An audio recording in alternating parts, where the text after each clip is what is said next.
Welcome to A Case for America. I am Austin Hepworth, and I am here along with Michael Hepworth. We are here today to talk about the 19th Amendment and the right of women to vote. We appreciate you joining us on A Case for America. We love to talk about the Constitution, love to talk about America, and we feel very strongly that America is a great nation that's come really far.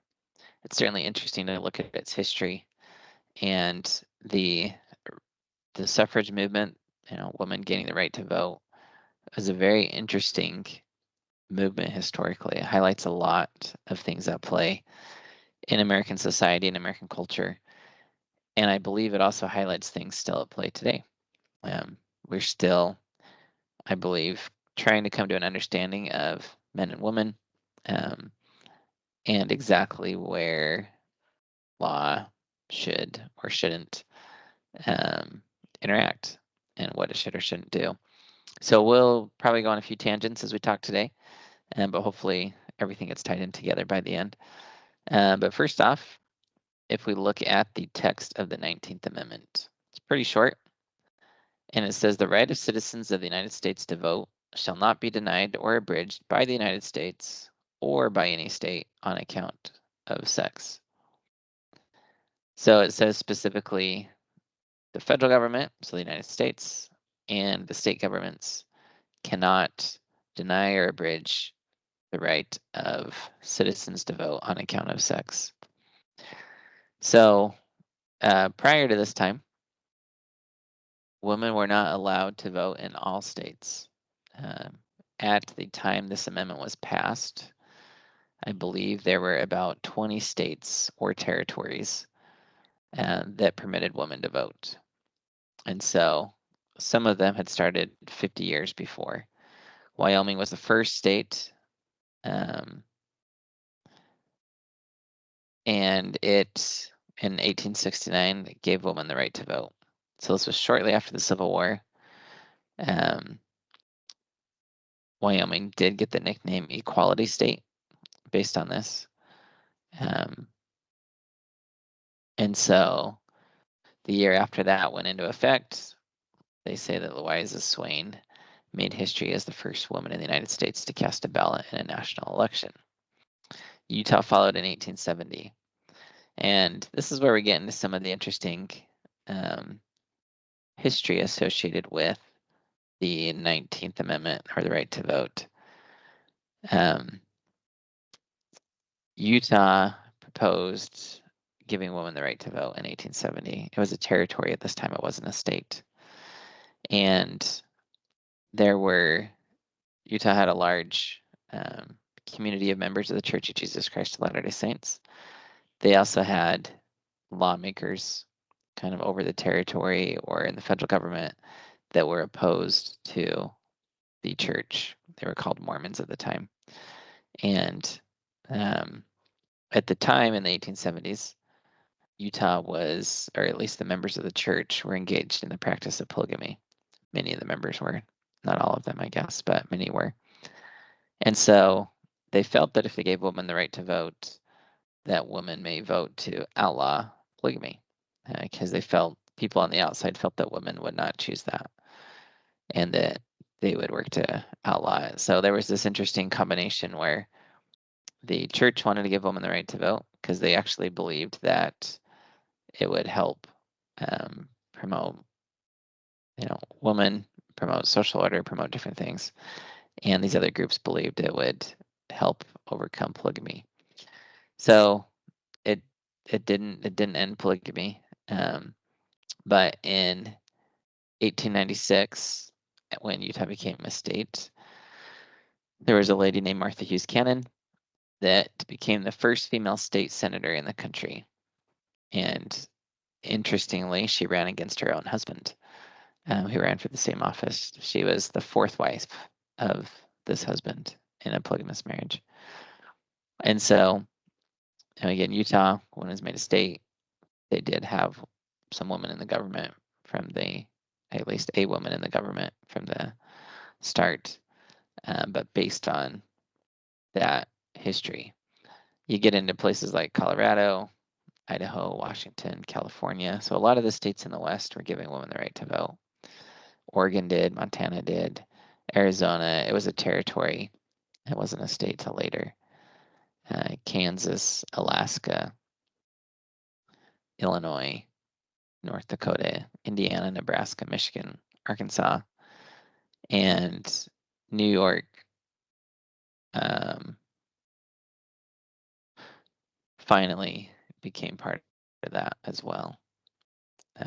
South Dakota, Oklahoma. So these are some that, again, kind of across the country, there was a movement. It was a period of over 50 years where women were being added in to have this right to vote. Still took a little while. America became a country. The Constitution was signed in 1787. Then it was fully ratified by 1789. And we have Congress, President Washington and things in place by then. And it continued with men voting until Wyoming in 1869. But still, it was something that was changing, and opinions were changing on it. And as women started voting in these states, America could look to the states to say, is anything crazy happening? Is there anything bizarre going on? And interestingly, the evidence from the states, some people use to, I should even say some women use to argue that women should not have the right to vote. And there was resistance to the suffrage movement. Women worked for a long time for it. But some of that resistance came from women themselves who did not want the right to vote. And Michael, I think you have some more info about some of the things that the women were saying, were claiming as to why they should not have the right to vote. Yeah, I've had some interesting things coming out of Tennessee. Just for some background here, Tennessee they passed the last vote they were the 36th state to ratify this constitutional amendment, and this is in 1920. And when they were considering this, there was a lot of debate in the state about whether Tennessee should pass it or not. They needed this final vote for the amendment to go through, and the women's suffrage movement was, lobbying furiously. We need this vote to pass. And then there's a group of women that were against it, and said this is a really bad thing to do. At the end, Tennessee did pass the vote, but the anti-women's suffrage movement, they were the National Association Opposed to Women's Suffrage, is what they were called. They had produced a document that kind of listed many of the reasons why they were against suffrage. And as you alluded to, one of them was they referenced Colorado, and they said why we oppose votes for women. One of them being because the ballot in the hands of men has not proved a cure-all for existing evils, and there is no reason to believe it would be more effectual in the hands of women. It has not been in the states where it exists.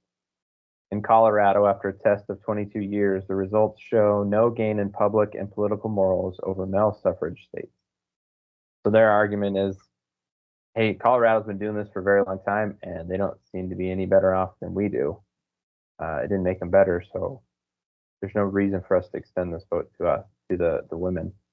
So they use the results of another state as kind of an hey, it didn't do anything in their estimation. Some of these other reasons are kind of interesting to me, so I'll just highlight a few of them. This is a fairly long list. You can find this on the Tennessee Virtual Archive. But the first reason they give, which I think is something we could probably learn from, is they say because suffrage is not a privilege to be enjoyed, but if imposed upon women, it becomes a duty to be performed. I like their take on voting. They say this is a duty. This is something that we should take seriously. And as such, we need to spend time and effort on it. In their estimation, they didn't want to. But I think we should look at that. Today, it seems, we want to give the vote to everybody. We say, go vote, go vote, go vote. And all the energy towards voting is at the time of election. You get to hear this a lot. But we're not doing the background work necessary to apply it as a duty. We're not saying, Do we need to understand the issues a little bit better? Do we need to understand the candidates? We're kind of saying, well, who's the billboard I saw yesterday? That's who I'm going to vote for. These individuals thought it was a duty to be performed, which I thought was a really interesting way to look at it. Another one of the reasons for being opposed, they said, because we believe the men of the state capable of conducting the government for the benefit of both men and women, their interests, generally speaking, being the same. They felt there was no general difference between men and women's interests, and so they thought the men's interests are our interests, at least in their opinion, as far as government goes. Perhaps it differs as the level of government involvement in everyday life increases or decreases. But what they saw then in their feeling, the interests of both men and women were the same. Therefore, they could rely on any group of men to basically say what they would have said anyway. That's kind of their argument. One other one I'll highlight really interesting, which is very different, I think, than perhaps how we look at things today, is they say the women's suffrage movement is a backward step in the progress of civilization, in that it seeks to efface natural differentiation of function and to produce identity instead of division of labor. Today, there's obviously a large movement to talk about there being no difference between men and women. This group of women felt the opposite was true. They felt there was a very natural difference, and movement towards everybody voting would, as they say, efface the natural differentiation. So there's a number of reasons here. We can go through more if we want, but it's an interesting perspective on history. Too often we look at the one side of a group that said, hey, we're denied the right to vote and we should get the right to vote. And, that seems to be a good thing to fight for. But we don't also look at what were other people saying at the time. There was also many people women who did not want the right to vote. And so it wasn't just a matter of one group of people oppressing another group of people. There was definite disagreement across the board between men and women, between women and women, men and men. And it wasn't a clear-cut issue, as I think most heavily debated things in society are. I think there's a lot of different ways to look at it, and so we should, instead of brushing over it as, well, they were denied the right to vote, then they were given it, we should, we could probably learn a lot from digging in a little deeper. Yeah, and I think it's important to point out we're not necessarily saying that we agree with everything, right? But it is this very interesting, to me, it represents this very interesting debate that's been going on for a while, where we get into this question of, well, what is a man? What is a woman? And I know I've seen some conservative videos that mock, they'll go talk to liberal students or something, and they'll make light of the fact that they struggle defining what a woman is. And if you don't reference body parts, physical body parts, from what I've seen, I believe it becomes very difficult for anyone on any side of the political spectrum to fully define what a woman or a man is, because any attributes you try and assign, you can find, if you're trying to assign attributes to a female, you can find a male that still has some of those attributes at times. Or if you're trying to assign attributes to males, you can find some females with the same ones.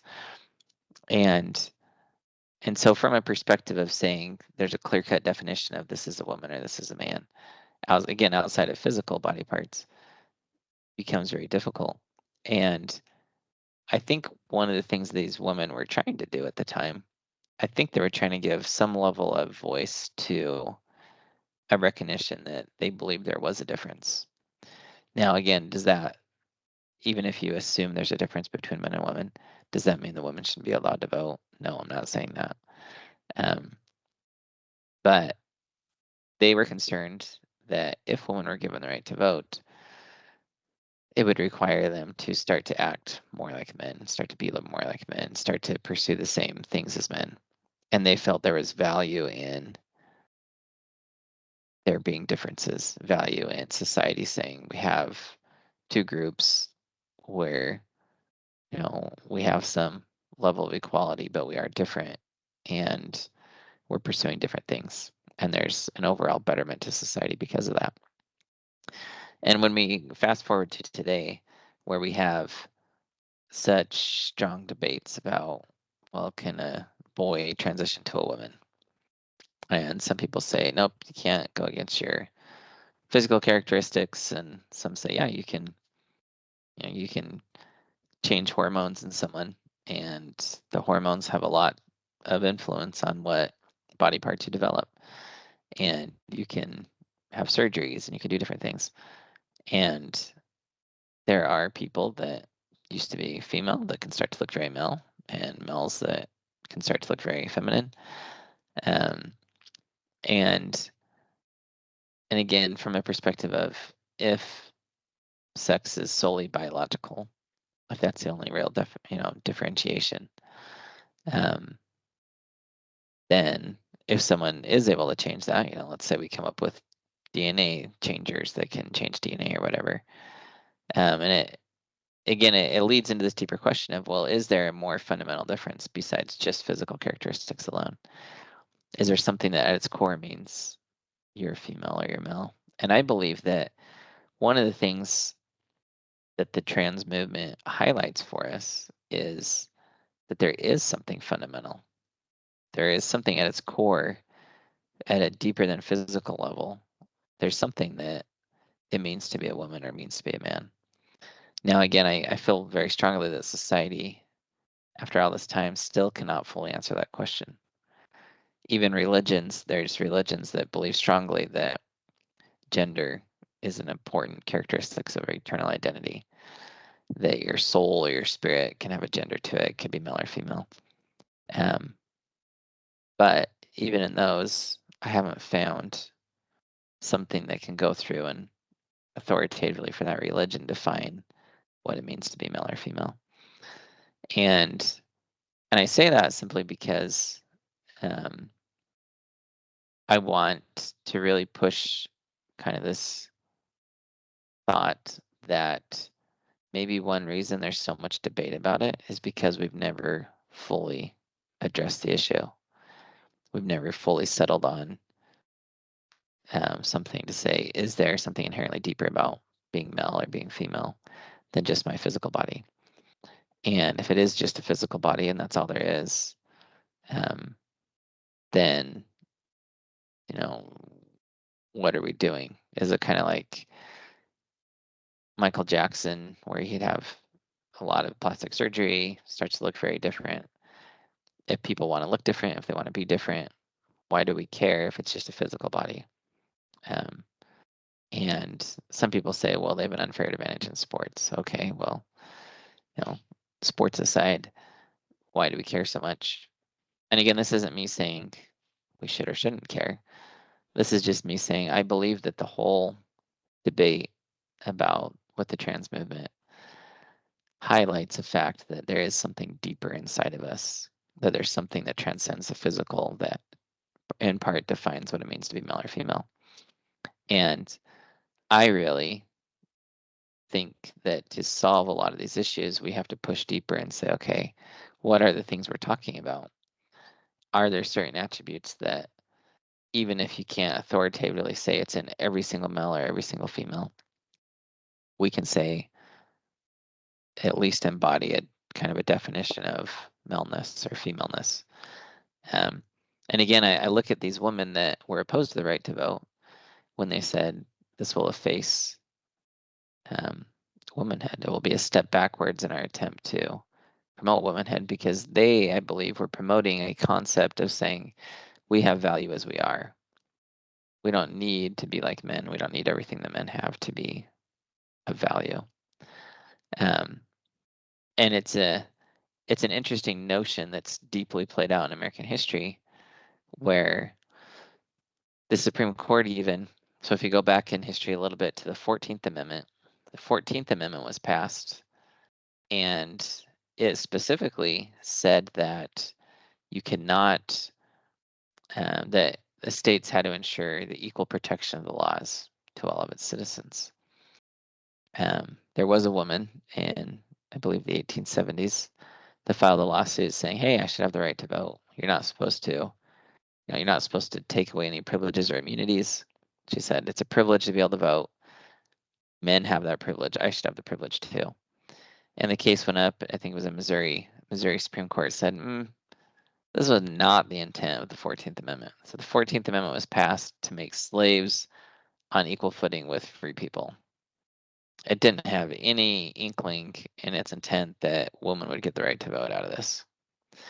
Now, if you look at the text of the 14th Amendment, and if you look at current Supreme Court precedent, I think the current Supreme Court would have agreed with that woman and said, yeah, the 14th Amendment, they can't deny the right to vote based on the fact that you're a woman. It protects you because equal protection of the laws. But at the time, societally, culturally, all these things, the courts looked at it and said, oh, this is not what this language meant. And they limited the application of the language used in the 14th Amendment by the cultural norms of the day. And they didn't fully uphold women's rights to vote, and so the 19th Amendment became necessary. Now that begs a couple questions. One is, should the Supreme Court later have applied the 14th Amendment to laws that treat men and women differently? They didn't start doing that, I believe, until the 1960s or 1970s. So it took over 100 years with the 14th Amendment in play to apply it to women. And again, when I look at the text of the 14th Amendment, to me, I would include women in it. But culturally, it wasn't there. And I think, again, it's a recognition that culturally, there was this very strong notion that there is something different about men and women. And that was so deeply ingrained in people's minds that women weren't getting places with the courts on equal protection type claims. And so they had to resort to pushing a full amendment with the Constitution. And again, we're in a place where there's a lot of political debate about men, women, trans, gay, lesbian, all kinds of things, where gender norms are being significantly challenged. Norms related to sex are being challenged, relating to physical characteristics of sex, male or female. And we often vilify a side. But to me, this is an opportunity for us to really step in and say, well, I actually want to understand, what does a person really feel inside? Because if, for example, if we accept the notion that there's someone with a male body that's female inside, to me, anyways, and some people will disagree with me on this, but to me, that suggests or strongly hints at the existence of a soul or a spirit. Something else inside them is saying, whoa, this isn't what I am. And so to me, it's a fascinating thing where we can debate these things without really talking about, well, what does it mean that the fact we have these debates even exist? The fact these debates even exist, what does that mean? And the fact that there are people in society that feel very strongly they're not what their physical body says they are, to me, strongly suggests that there is more to us than our physical body. Because something's out of line, some feeling, something is different. And even from a physical, spiritual perspective, I know that in religions that feel the spirit has an assigned sex or assigned gender. If you ask the question of, is there anything in any religious teaching that states that it's impossible for a female spirit to somehow end up in a male body? Or just like all kinds of things can go wrong on this earth, could it go wrong that if you believe in a gendered spirit, could that end up in a different physical body? And now these are religious type philosophical questions. But again, from the perspective of looking at what's really happening, looking at the role of men and women, looking at the value that each brings, can we truly understand the value that each brings if we don't talk about what may exist at the spirit level or the soul level? my personal opinion is we'll never be able to understand men and women and everything taking place until we actually talk about the spirit and the soul, until we get a little bit deeper into this to say, who are we as people? What is going on? Again, why do people end up feeling the way they do? Why do people go through the work? Surgeries are painful. There's all kinds of things to transition. Some people will say it's just for, it's just for attention. But there's many people that don't get much attention for it. They get excluded from people and from other groups. They lose friends, they lose acquaintances. And again, it's to say, what is it inside them? And I really believe in a world where we can actually seek understanding and say, if we can start to understand what it is that makes a woman, that makes a man. We all have, I believe, some notion of it in our mind, which again is even the basis for transitioning. If I say I'm a man and I want to become a woman, I then am saying that there's something else I'm seeking. There's something else I want to become. And I find value in it, more value than what I am. And so again, going to the place of, well, is there a difference? And should we respect that? Should we not? I think is still a very important question to ask. We see women's rights since suffrage, and women have, started to do all kinds of things. There's many more women in Congress, women governors, women CEOs. Now it's not 50-50 in a lot of these things. And people still point to, potential remnants of historical past or culture or whatever that may still influence that. But one of the things that's interesting is I remember talking to a lady. She was younger. She was married. But she said women today have an incredibly hard time. She said, because we're expected to have children and have a career. And she said, essentially, we're expected to be a woman and be a man too. And obviously, some women will disagree with that. But when I look at what's expected of a lot of women, that still is a strong cultural notion that women have to do all those things. But one reason that women do get tasked with childcare more or with having children is because, physically speaking, that's something they can do that men can't. And so women do have to carry a child to term. And that alone lends itself to a very fundamental distinction. And we still have a lot of debates about things like abortion laws or maternal leave. Do companies have to grant maternal leave or these other things? And it's, because again, men will have better longevity at work because they don't have to take time off to have a baby. And so they get more promotions or whatever because we're basing qualifications for promotion on the fact of how long someone worked without taking time off or time away. And to me, as we look at these issues, if we really want to understand them and we really want to promote an equal treatment type scenario, there's two ways to go. One is to say, let's make men and women the exact same and make it so that there's no difference between them. We don't treat them differently. Another approach, like some of these women in the suffrage movement talked about, was to say, let's actually look at the value that each brings and celebrate the value, the difference that's there. And one way to highlight that would be to talk about, let's say you're going to go start a business and you have two marketers that want to start a web development business, but neither one's good at web development. They're just good at marketing. That partnership won't do as well, generally speaking, as a partnership where one is a very strong web developer and one's a very strong marketer. If you have a very strong web developer and a very strong marketer go out and start a web development business together, the chance of getting clients is far higher Same with if you have two web developers that go into business but no marketing experience, they may really struggle getting clients. And in the situation where the partnership's the strongest, there's two people with distinct roles. Now, a lot of people in society say, well, society shouldn't tell me what roles I have to take or accept. I should be able to choose those myself.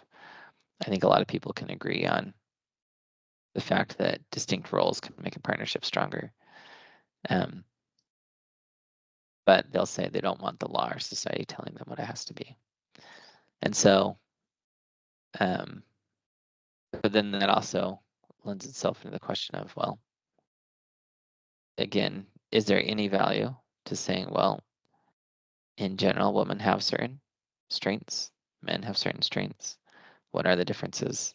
What should we promote as a society? Should we celebrate the fact that a woman's a woman and a man's a man and talk about some of the strengths that exist?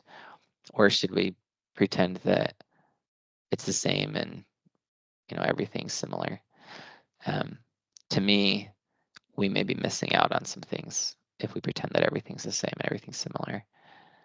And we should give some credence to the fact that there are differences. But Michael, I don't know if you have thoughts on any of those things we talked about or other things with the 19th Amendment. Yeah, I think going back to these women in Tennessee, I think they highlighted two things that are important. What you talked about, are we asking these questions about are the differences important? Should we highlight the differences?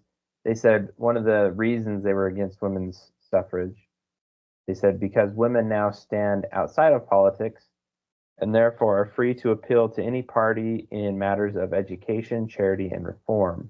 We believe it would be to the disadvantage of the state and of women to put this nonpartisan half of society into politics. They also said, and I think to your point of people don't want the state or society dictating roles, they alluded to roles here. They say because equality in character does not imply similarity in function, kind of what you were saying about the two people going into business together. The duties and life of men and women should be different in the state as in the home. Men's service to the state through government is counterbalanced by women's service in the home. Now, and I understand people would disagree with the society or the state imposing roles, saying, "Oh, women can only be in the home and can only in service in the government." But if we take it back a step, they're focusing on something I like to talk about, which is community involvement, what we're doing in our society versus what we're doing in the government. And they were making a very strong case that the two areas need to be serviced equally. Now, we can debate about whether that's just a woman's world and a man's world and they should be separated that way. I'm not making that case, but I am agreeing with them on the terms of there are two parts to what we discuss here. There's government, and then there's civil, what we do in our society. And too often, I think their point was we're just focused on what we're doing in government. Give all the women the right to vote so that they can have a say in what happens in society. And their disagreement is no, we have a massive say in what happens in society. We're half the equation. We're making changes in the home.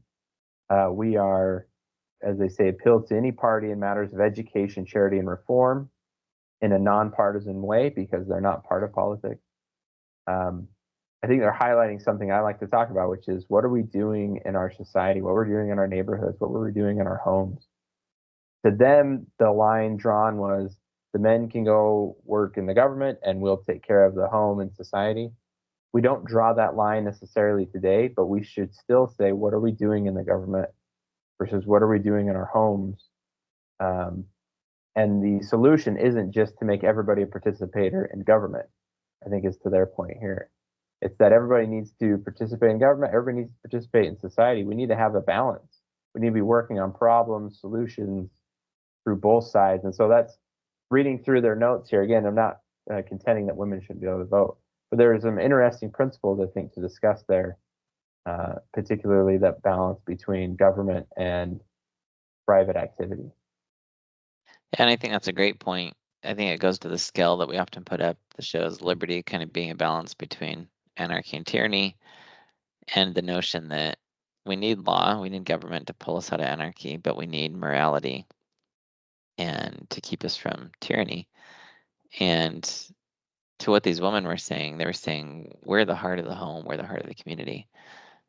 And I think they were saying, we're the other half to government and society. We are, we recognize that we are the ones running this side of things. And it is very powerful to recognize that from a role perspective, they, at least the ones opposed to this, and maybe even ones that supported suffrage, still recognize this. But to recognize that point of the necessity of a community, the necessity of a home, the necessity of a family, of morality, and people fully embracing that role and pursuing it. And it is a question to ask, to say, can you do both? Can you do web development and marketing? The answer is yeah, you can do both. But do you do it as well as someone that just focuses on web development or just focuses on marketing? Can you do government and community? And the answer is yeah, you can probably be involved in both, but when your time's pulled between both, your attention's pulled between both, do you become an expert in one? Or do you just kind of bounce around between the two, and then do things suffer because of it? And so certainly, I think it's a good point to make that they recognize there's power in the balance, and that being involved in law wasn't necessarily the solution or the answer to everything. And I think that's something that we believe strongly as well, that being involved in law is not the solution or answer to everything. If it is the solution or answer to everything, we're in a state of tyranny. And if we believe that the law can solve all of our problems, we're in a state of tyranny. We have to recognize the law is not the solution to everything if we want liberty. If we want the ability to be free and choose things for ourselves, some bad things will happen. We'll need a community. We'll need morality. We'll need people involved in a whole other side of things than just the law. And so, again, we're at a place in society where I don't think anyone's going to want to assign a societal-wide role to a whole gender or a whole group of people necessarily. But to your point of just having the discussion, well, let's start talking the roles and responsibilities that are necessary for these things to exist. We have to have someone taking on the community role, someone taking on the role of morality and building that, and having a balance, a private solution type balance to the government. Because if we're not willing to do something, then the law will step in and do it for us, and we'll get that much closer to tyranny. Every new law that's passed, every new problem the government tries to solve is take us on a path to where the law is trying to solve all of our problems.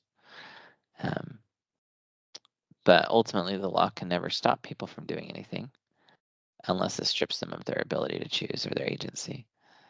And if we reach that point where the law strips us of our agency, we'll be in a very sad place indeed. And so, from our perspective, America is what it is because it is a balance. There have been people that have recognized that balance. Now, again, were the women correct in who they assigned the balance to? Maybe, maybe not. But they were definitely correct in recognizing there was a balance and the law didn't solve all problems. So we appreciate you joining us today as we talk about women's suffrage a little bit, and recognizing that, again, part of this recognition is America's been on a path of progression. It's a path that is aggressively trying to grapple with things, trying to work with its past, trying to work with its future. And while America may not have started with women having the right to vote, it is a right that exists now. It's a very strongly rooted right.